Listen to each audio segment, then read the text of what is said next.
So my team took the responses from this question and they came really into three categories. Actually, two guys just talked about having really good life insurance. So that's relevant for when you have a life altering, tragic change to your life like death.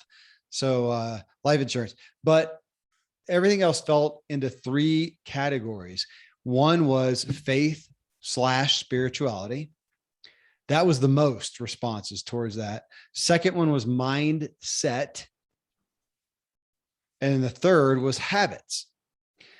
But it really, Tom, I mean, in looking at them, if you take the aspects of mindset and faith and spirituality, you could really put them under the umbrella of practicing the habits of those things, which, I mean, it's one thing to say, hey, yeah, I have a faith, I believe in God, I believe in whatever.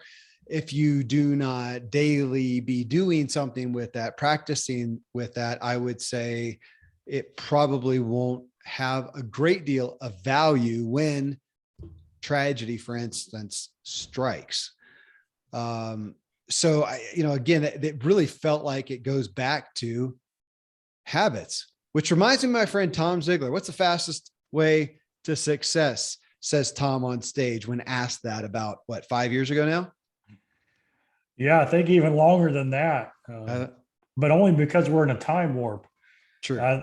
The fastest way to success is to replace bad habits with good habits. Yeah. And so with these, faith and spirituality and mindset, they really came under. Let me read a couple on, mindset. So Bridget Morris says, focus on what you still can do and still have available to you. Don't focus on what has been lost. That's great if you're doing it, I think, every day, ritualistically doing it. Steve Rosen says, as someone who has been overcome with tragedy and is still facing the storms of PTSD, I wake up each day, give an honest effort to find some meaning and satisfaction and purpose in life. This is helping me heal and grow. Thankfully, this approach is opening my world back up and letting some sunshine in. Sarah Brown, self-talk. There's classic. I just recorded a show with, matter of fact, I recorded a show with this guy, your buddy, John Acuff, who has an entire chapter of his book Soundtracks dedicated to Zig Ziglar, but more so to his interview with you. And they talked about self-talk. And so with Sarah saying self-talk, which folks, you can get the Zig Ziglar self-talk cards at ziglar.com/self-talk. But she says self-pity is what she had for a while. Then she picks herself up by her bootstraps and carries on. She says, I've done that multiple times. It's got to be mind over matter. Soma Hathaway, as someone with degenerative disc disease and adjacent segment disease, I have learned many ways to manage chronic pain because we all suffer from some form of pain. I've learned these are valuable tools to a successful life. We must first recognize that pain is not an unfortunate side effect, but rather an essential part of our existence, necessary for growth and development.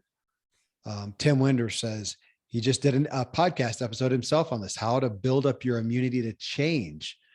And it was seek, go, and create. Wade Maines, every day, if you're not looking for it, you're not going to find it. Life altering does not necessarily have to be bad, although it could be the opportunity for growth, at least it has been for me. So, but when you talk about that mindset, I would say it's one thing to state your mindset. Well, how's that for a question, Tom? Is it possible to have a mindset that you just decide on, or is a mindset only built?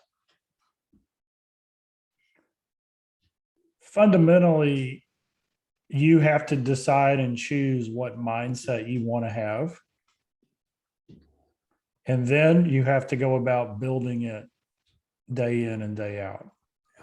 So you got to choose what you want, and then you got to build it. And the word that we use all the time is habit. We've got to create the daily habits that automatically produce the right kind of mindset. But I also, and I say but in here because let's face it, so many people have physical and traumatic life-altering things happen to them that I'm going to use another word that I think is even more important, and that is and it's similar to habit, but it's even more basic. It's routine. Yeah. All right. It is routine. And I'll just use dad as an example. When he had his fall down the stairs and he had the double brain bleed and he's in the hospital and he's got short-term memory loss, he's got vertigo, he's still bandaged up, he still looks beat up. And he asked the doctor, "Can I get out of here today? Because I got to go speak in a few days." And the doctor looks at him and says, "Mr. Ziglar, you need to understand and accept you'll never speak again like you did before." Well, that's an expert, a neurologist, putting a cap or a limit on what you can do without your permission and without your best interest. Yeah. From his world of experience, it may have been true 99% of the time, but there's always that 1%. So what was dad's routine? What was his habit? His mindset habit that he'd literally poured into for the 50 plus years was to identify the problem and then focus on the solution. His problem is he needed to go and speak. The reality is he couldn't speak the way he could just a few days before because of this accident. And so he didn't react to the doctor. He didn't go into doom and gloom. The doctor walked out of the room and dad turned to my sister Julie and said, "Little one, I still have something to say. We just got to find a new way of saying it." And after that, he did over 100 engagements with an interview format. But that moment in that bed didn't happen because he decided he was going to have a great attitude, because he decided he was going to have a great mindset. It happened because he built habits and routines into his mind that his thoughts would run down on the highway, even when he was under pain and duress and frustration and everything else. Yeah. And so that's what we do before we get there is we build those pathways, we build those routines and those habits. And then when we get there, we rely on those routines and then we give ourselves a lot of grace. When my sister Susie passed away, I've never seen a man be in more grief than my father. He never denied it. He never hid from it. He just did what he needed to do for him, which was to get into private and pray and cry it out. I mean, and so once again, he turned to his routine, his dependence, his reliance on faith and on God. But he didn't assume he could do and act as if he always did, like it didn't affect him, right? He took the time to deal with it. So that's another example. So two kinds of trauma, right? A physical head injury trauma and an emotional grief trauma. And all of us go through both of those. And then, I'm kind of like dad in one way, and that is he's a connector. And he would connect everything together. He would take an idea here, an idea there, and so on. And I was watching a short video, and I think it was Jordan Peterson, and they asked him, "What's the one thing everybody should do and to be better?" And he said, "Learn to write, because writing is thinking and thinking is writing." And wow, that just really, really hit me hard, because when I look at dad and his grief, the way he really handled that grief is he wrote the book Confessions of a Grieving Christian. That was his therapy. And the interesting thing about putting words down on paper is what you're doing is you're bringing your thinking into the light and you're massaging it and working on it and looking at it and deciding, is that right or is that wrong? Could it be better? What's missing from that? And so just this subject of, gosh, what are the habits and the routines that we could develop? I'm kind of thinking, based on all of these little connectors, that not only do we have to build the habits and routines that create the right mindset, maybe one of the simplest, easiest, best habits is that little bit of journaling every single day where we're getting our thinking down on paper and working our way through it, because it's tough. It reminds me, and I've mentioned this, excuse me, I mentioned this before. I was at a men's retreat and they showed a clip I've not been able to find again. And it was of the Olympics, I don't know, quite a while ago, a decade ago, maybe. And it had a gymnast. It was an American gymnast. His father, it was actually his stepfather, was his coach. And he bombed. So he's in the Olympics and he bombs one of the routines. And he's off the side trying to recover because he's got another apparatus to deal with, another event. And he's trying to ask, what do I do? How do I recover? And ultimately, and this was the point of the video, the dad says, at this point, there's nothing you can do other than trust your training. Just go out there and do what you have done 10,000 times. Reminds me of Malcolm Gladwell's, putting that the masters have 10,000 hours and do what's reflexive. And Tom, it reminds me of, a couple different things in athletics, but one, mountain biking is what I do today a lot. And I like to bomb these descents, and there are not a lot because I don't try to risk life and limb a whole lot. But every once in a while, there'll be that corner or that rock or whatever. And I'll think I lose control. I think I'm going down. And even the thought, you would think, gosh, if that thought goes through my head, then you are, right? Kind of that thing of wherever you're looking, that's where you're going to go. And I'm amazed at how most of the time I don't fall down. Somehow my body it's done it for so many years. I mean, I've been riding bikes since I was, 4 years old and jumping stuff and going down crazy things. And my body just knows what to do. Am I training my mind like that with overcoming, with positive thinking, with good self-talk? Am I doing that so when trauma hits? And we actually it was show 707, so it's been a while, Hal Elrod. A lot of people know Hal from the Miracle Morning book, a phenomenal book, one of the best-selling self-published books ever, I think. And in that, actually, I had him on the show and we talked also about the Miracle Equation, which I believe is the second book. And in that, he talks about this accident he was in, hit by a drunk driver, and Hal was demolished, just demolished. The doctors came in and say kind of similar thing as they did with your dad, Tom. And they said, you're not going to walk again. And they left and he said, I'm going to walk. But the thing that stuck out was he really did not grieve a whole lot for his predicament. He was just positive and optimistic the whole time, to the point where the medical staff went to his parents and said, I think he's not understanding the gravity of what's going on here. He's not perceiving it. I think something's wrong. His parents went into him. I think it was actually his father and did this. And he said, Dad, look at what I've been doing all these years. He's been training himself. He says, I've been training myself. I whittled it down to where when something negative happened, I gave myself 5 minutes to be negative, and then that was it. And then I got tired of taking that long. I took 4, and then I took 3, and I took 2. And at this point, I don't know what the point is to spend any moment. And again, it's not being Pollyanna. It's not feeling it. And if you need to feel it for 5 days, that's okay. But for Hal's story and him personally, he says, I've been dealing with overcoming for so long that now I look at this and go, look, I can't control it. I can't take it away. It happened. A drunk driver hit me. I'm wrecked. My body's not working currently. I think that it will again. I'm going to believe that. I'm going to choose to believe that. But regardless, what good does lamenting dramatically about it do me?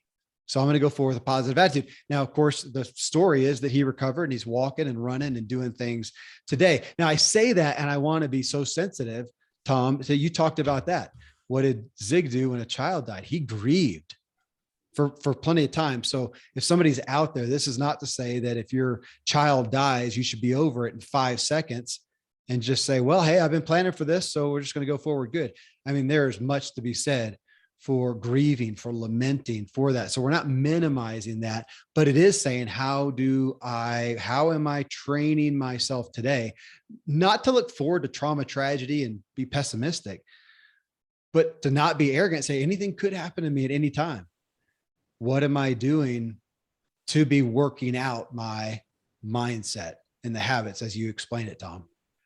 You know, what's interesting is when we get hit with something, a physical trauma, a mental, spiritual trauma, whatever the case is, and then later we feel the ramifications of that. Our question that we ask ourselves is, what's wrong with me? You know, and so that has a lot of indictment, a lot of condemnation, a lot of guilt, a lot of shame, a lot of, this isn't up to me. What's wrong with me? I don't even know what's wrong with me. And a better question is this: what happened to me and how did I survive it? Because the fact that you're still living and breathing and having those feelings, that tells you survived it, right? Whatever happened to you. And I think that's what Hal was saying is, look, something happened to me. Something bad happened to me. And because of all of his years of preparation of his mindset, he was able to quickly go into, what can I do about it? Yeah. And we all know this. We all know, Dad used to say, the bad thing about a pity party is nobody comes but yourself. Nobody likes to be there. Yeah. And, depending on the situation, we all have to grieve. When we lose something, we have to grieve because that's the death of something, right? It's the way life was will never be. But you know what?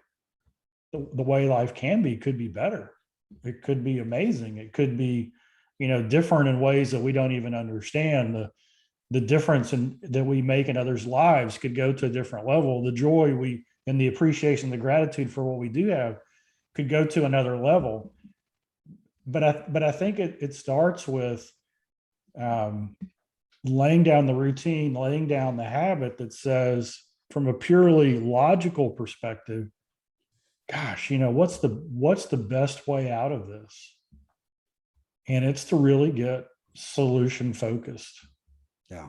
Right. I was teaching a class today, and I said to the group, we were talking about the different personality styles, the D, the I, the S, the C, the dominant, the cheerleader influencer type, the steady, the S, that's me. I like relationships and slow to change. And then the C, which is the high detailed individual. And I said, throughout history, there have been world-class leaders, all with each personality type, right? There's nothing set in stone that leaders are only one or this or that. I said, but all these world-class leaders have one thing in common. And that is they've discovered their blind spot. And then they take specific steps to bring people into their inner circle who are strong where they have a blind spot. Yeah. Whether it's to hold them accountable, whether it's to bring a skill set or talent or gift that they just don't have. And I think this is a real important thing for us as we look at our routines and our habits. We are created for relationship, and we need to be intentional about building relationships with our friends and with our family, and to have that deep relationship with somebody that says, hey, we're on this journey of life together and I'm here to help you. And the best way you can help me is I've got a blind spot right here. I've got a blind spot right here.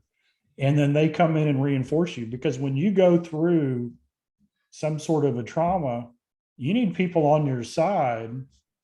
And as Bob Bodine says, people who know the words to the song of your heart, so that when you forget it, you can play it back. They'll play it back to you. They'll recite the words to you.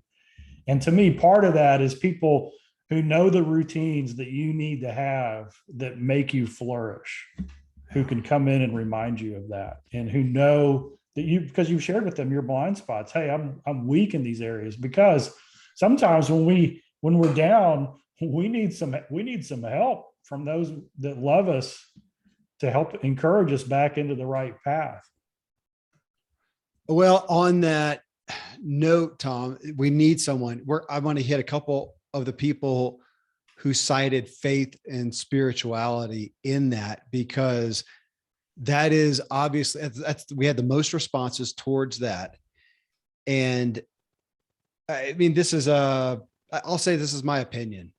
This is where I put my faith, that part of my faith in God is faith. And from my experience, that he works in me most effectively through other people that are seeking him, like you, Tom, like you in my life. That's the way that I have experienced God's, love and impact on my life more so even than my time sitting out in the woods trying to work to commune with God, which is one of my favorite things to do. But if I really look at the experience of my life, it's been God through other people.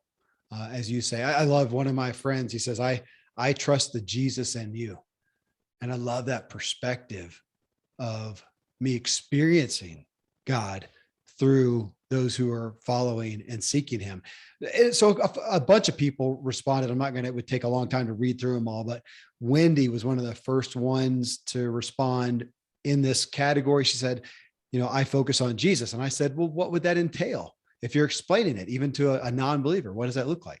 And she said, getting further into the living word, the Bible, diving deep into prayer with my prayer partners at church and elsewhere, which I'll thumb up on there on relationship, praying boldly against the evil present in the name of Jesus. Jennifer says, I've witnessed that God always brings me through, but I did let life-altering changes overcome me in the past for too many wasted years. When, not if, it happens again, I will. So listen to this. Forgive myself faster, wallow in self-pity less. Back to your pity party, Tom, and try to figure out what I'm being taught rather than bemoaning my circumstances. And that's why I love reading this from other people. That is not I really want people to hear this, because I feel like in the personal development industry as well, we're often guilty of Pollyanna-ing some of the things and not letting people feel the hurt, feel the sadness. So want to give gravity to that. But to what point?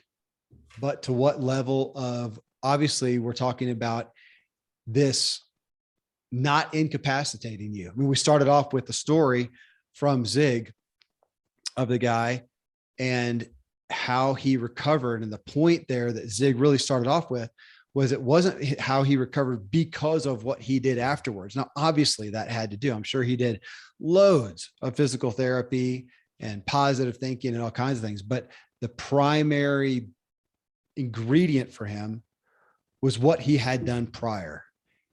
And that's why we're doing this show, Tom. That's what sticks out to me. I mean, as a father of so many that I still have dependents, I still have 5 dependents at home, 5 kids at home. And it is arrogant is what I feel like, for me not to think, for me to act like I'm one of those people that, XYZ is not going to happen to me. I have a higher chance of something happening to me, of the loss of a child or the harm of a child. Or if I get taken out, of it impacting a lot more people acutely in that. So it feels arrogant. This is something I've lived with for a long time, not to think, so what am I doing to prepare for that? We had a lady here in town, had a couple that had 12 kids, and had one right here in my little town, right on a main soccer field that's kind of right in town. Kids were out there playing. He got hit by lightning just out of the blue. Boom, hit by lightning, dead instantly. And the lady recovered. Kind of that Hal Elrod story. She dealt with it to a degree that it really bothered a lot of people. And that was her response, though. And when there was testimony to it, she had been living a prayerful life for so long, seeking God out. And she could take you through the events leading up to this event where she had taken the other kids on a trip. This one kid stayed behind. And, that's right away we go to, well, my gosh, if I had only taken him, he'd be saved. And she says, no, I prayed about it. God, who do you want me to take on the trip? Which kids? I know he had another thing going. I prayed about it and I did what I felt led to, and I'm going to trust that. So I'm not going to beat myself up. Now I'm paraphrasing. I'm not going to beat myself up, with the what ifs. And yet so often we do that, but it's often because we didn't do the prayerful thinking. We didn't seek counsel from friends. We didn't pre-think that. We just let it happen, and it leaves the door open. I guess that's really the point here is, are we leaving the door open for regret, or are we taking care of things beforehand so that we don't have that when, or like Jennifer said, if, or not if, but when something happens to whatever degree. Trauma can, it's lots of levels, but we're going to have trauma. What are we doing to make sure we overcome it? Yeah. Yeah, I love. There's a story, and it's a myth, it's a legend, it's a story, it's something that's an underpinning of many things, and we see the allegory of it in many places. And it's about Atlas. It's about, God says, "Hey, I want you to push this rock up the hill. That's what I want you to do." Yeah. And the rock weighs, 25 times what the man weighs or what the woman weighs. And you push and push and push, and you go, "Hey, God, this thing ain't moving." And God said, "Hey, I just want you to push it up the hill. That's all I want you to do." And so you submit and you just start pushing. So now I want you to visualize this. If you spent 8 hours a day pushing a rock up the hill with everything you had, over weeks and months, what would happen to you? It's stronger. Yeah. So then God steps out and says, "Okay, now you're ready. Now you're ready for what your purpose is." And so I take, the rock wasn't the purpose. The rock was the meat grinder, the furnace, the fire, whatever you want to call it. It was the thing, the trial. "Consider all joy, my brethren, when you encounter various trials, knowing the testing of your faith produces endurance." It was the thing you needed to go through in order to do the thing. And we don't understand. We've got a limited perspective. We don't, we're not omnipresent, omniscient. We're just here. We're doing the thing. And that takes a deep spiritual root, which is what the lady was talking about. I prayed about it, and that was the answer, right? So we know, when you have faith, that the things here don't make sense. I mean, they just don't. You can't make sense out of anything. But ultimately, in an eternal perspective, things do make sense. Yeah. Right? Things do have that component that says, "Hey, you didn't understand. I was there with you. I suffered with you. And look at what's happening now. Look at these ripples." And another example, I was talking with Bob Bodine again, and I was like, "Hey, I got this friend. He's got this career crisis, and he's got choice A, which isn't so good, and he's got choice B, which isn't so good." And he looked at me and he said, "God's not a God of having you pick between two bad choices." Right? That's just not who God is. The reality is that you might have to pick one of the choices that don't seem so good, but when you go all out into that choice and do it in the right way, then you're going to emerge refined from it. It doesn't mean you're not going to curse the rock every now and then. Yeah, you mentioned Bob Bodine twice, and he is the author of Two Chairs. So folks, if you don't know that, check out the book, Two Chairs. If you type in Bob Bodine, his last name is Beaudine. We've had him on the show 2 or 3 times, and talking about that, the concept is 2 chairs, one that you're sitting in and the other that God is sitting in, that you talk and then you listen. I mean, I talk about a spiritual habit, to know that you have done that you've covered your day, that you've discussed your plans with God. How much more faith do you then have in whatever transpires, good and bad? Well, and here are a couple of the habits. I'll just put it out there for context. Laura, she says that she talks about it, the problem, the issue, with her support group, best friend, sibling, significant other, etc. talk it out, process it, own your feelings, and be able to share with someone who doesn't pass judgment. Well, I appreciate that because she just described AA, one of the most impacting organizations of all time, an informal, unofficial gathering of people who support each other day in and day out to stay out of the overcoming of this addiction, whatever it may be. Chris Hote says, it probably depends on the type of tragedy, but if it happens to me, like becoming paraplegic or an unexpected death of a kid, I would, number one, I work to maintain my physical fitness, my routines, as you said, Tom, and eat mostly healthy foods. 2, find a support group and possibly a psychologist. 3, grieve. 4, journal. 5, volunteer with an organization that's doing good to help people. Basically, things that help me take my mind off of it and remind me that life will continue, not to avoid grieving, but to provide another focus. If we focus on the darkness, it may swallow us. Now, it was interesting that he really was speaking that on the perspective of after something has happened. And what, again, Zig's message really put in front of us is the idea of doing those things before. Are we maintaining our physical fitness routines and eating healthy foods, which affect our mind? Are we doing those now? Are we meeting with support groups now? Are we getting, he says a psychologist, but are we getting counseling, consulting, coaching?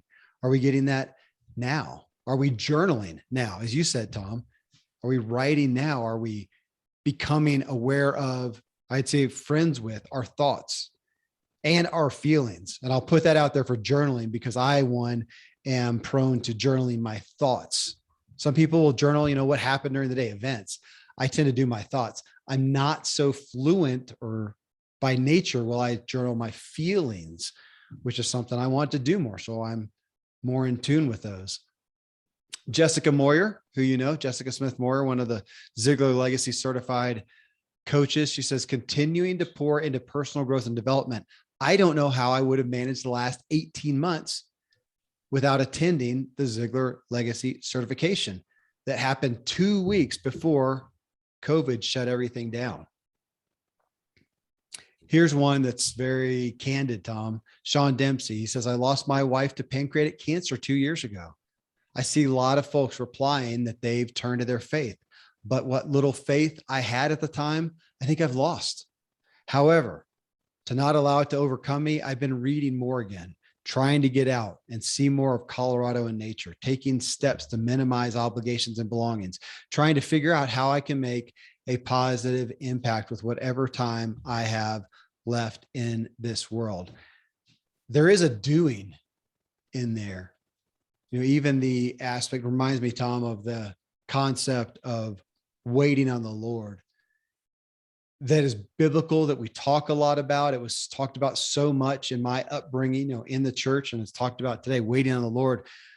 I personally adopted an active waiting. We all know, and that's some of the struggle, is the wait on the Lord. Well, in what way, in what nature? Do you just sit there? Is God going to pick you up, propel you forward, sit you down somewhere? Does he need you walking to be able to direct there? And not to get into the theology and doctrine there, but this is talking about deep stuff. This is when the rubber hits the road for a lot of us with our faith, with our health, with our mental health, which is a big ticket topic these days. And then coming down to, I wasn't looking for this, Tom, when I put it out there. That's why I love these shows. But with our daily habits, and as you said, our daily routines, are they setting us up? Do we have any? 1, and 2, are they setting us up to weather the storm? As pithy as that is, are they setting us up or not? No different than it's so easy to look at physical fitness and like what you said, Tom, whether you're lifting weights or doing a workout class, or just as goofy as that is, pushing against the wall. It never moves. You do that every day, you will get stronger. Are we doing that? And we would look at that and say, if you do that, you will be able to lift more weights.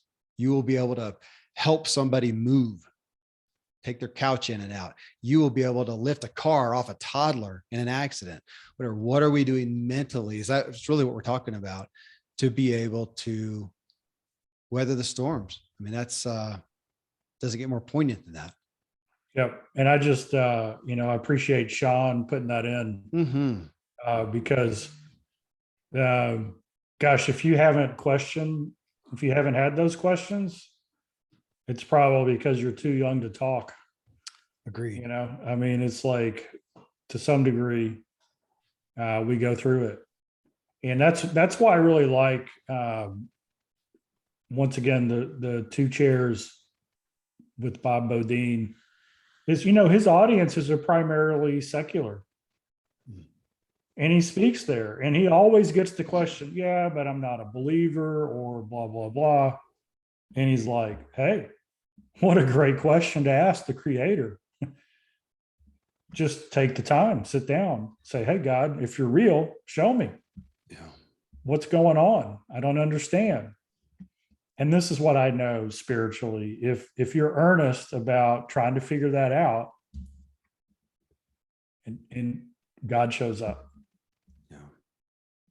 And he shows up in ways that only God can explain it, and you'll know it. But I think God, he wants that. He would much rather us complain and be angry and grieved than to ignore. Yeah. Well, hey, two resources I want to pull out as we end there is Zig Ziglar's Confessions of a Grieving. What was the last word? Christian. Of a Grieving Christian. And what you can find, go to Ziglar.com and hit the store there. And Bob Bodine, again, that's Beaudine, Bob Bodine, and his book, Two Chairs. Two Chairs, I would say it's one of those, it's like an underground bestseller. The amount of influential people that I know that cite that book as being so significant to their faith and their life overall, it's dramatic. So two powerful resources for preparation of and dealing, post trauma and tragedy. Tom, always a gift, brother. You're a blessing, my friend.